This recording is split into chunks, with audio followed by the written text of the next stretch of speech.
जनजागृती त्यांच्यामुळे आपल्यामुळे जनजागृती होते। तशातला एक विषय निवडणूक संदर्भातला होता। मागच्या 19 तारखेला आम्ही पत्रकार परिषद घेतली होती।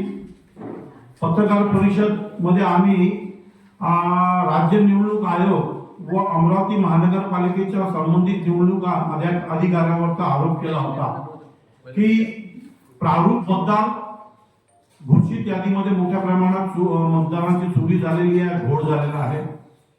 आणि झालं तसं 20 तारखेला अधिकृत महानगरपालिकेच्या निवडणूक विभागाने प्रारूप मतदार यादी घोषित केली, त्यामध्ये मोठ्या प्रमाणात घोळ झालेला आहे।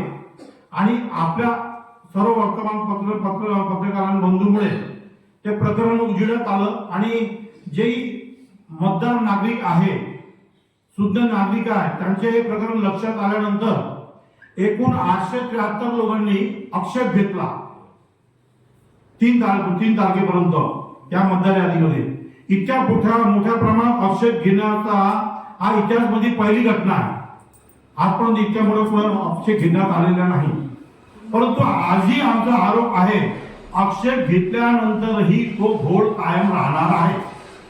ज्या पद्धतीने मी आणि माझे मित्र समीर दौंदार आम्ही मागच्या 4 दिवसापासून अमरावती महानगरपालिकेचे निवडणूक अधिकारी संबंधित अधिकाऱ्यांकडून त्यांनी ज्या प्रकारे ते मतदार यादीचं कार्य करत आहे किंवा जे बीएलओ आहे किंवा जे वरिष्ठ अधिकारी आहे, ज्या नागरिकांनी 873 नागरिकांनी आक्षेप घेतलेला आहे, त्यांच्या आक्षेपावर कशा पद्धतीने त्यांचं कामकाज सुरू आहे याची माहिती घेतली असता आम्हाला परत 1,40,000 मतदाराचा घोळ येणाऱ्या महानगरपालिकेच्या निवडणुकीमध्ये होण्याची शक्यता नाकारता येत नाही। हे तुम्हाला आज आम्ही पत्रकार परिषदेमध्ये आमचा आरोप करत आहोत।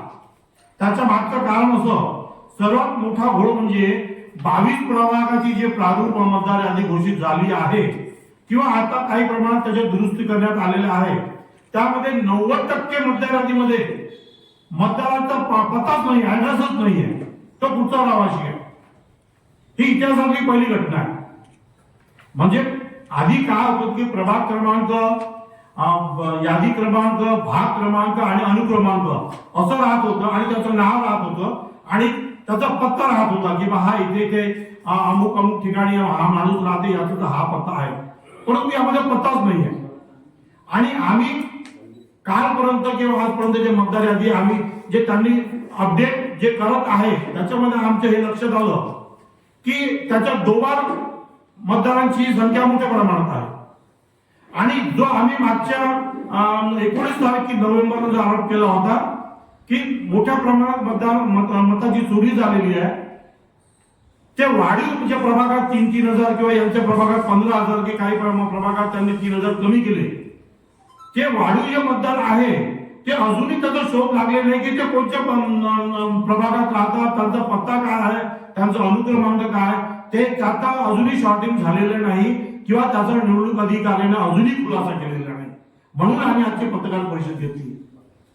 म्हणजे कशा पद्धतीने निवडणूक होईल ही म्हणजे एक मोठी शंका मनात निर्माण होत आहे, लोकशाही आहे किंवा नाही, किंवा अमरावती महानगरपालिकेची निवडणूक हायजॅक झाली आहे असं वाटते।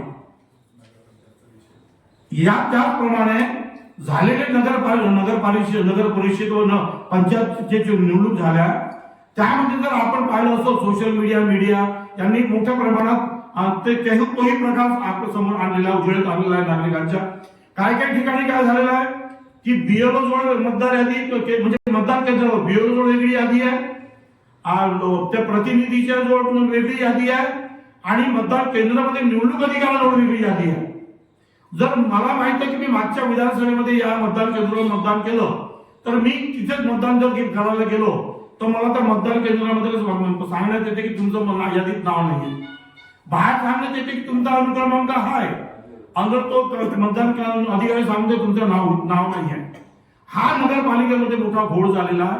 अशी परिस्थिती महानगरपालिकेमध्ये होण्याची शक्यता नाकारता येत नाही। त्याच्यामुळे अमरावती महानगरपालिकेमध्ये 1 ते 1,40,000 पर्यंत लोकांना मतदानापासून वंचित राहण्याची शक्यता नाकारता येत नाही। हे तुम्ही पाहून घ्या। 19 तारखेला आम्ही जसा आरोप केला होता तशाच पद्धतीचा हा प्रकार जर झाला नाही तर तुम्ही पाहून घ्या. ही निवडणूक म्हणजे तुम्हाला सर्वात मोठी शोकांतिका अशी आहे की जे निवडणूक अधिकारी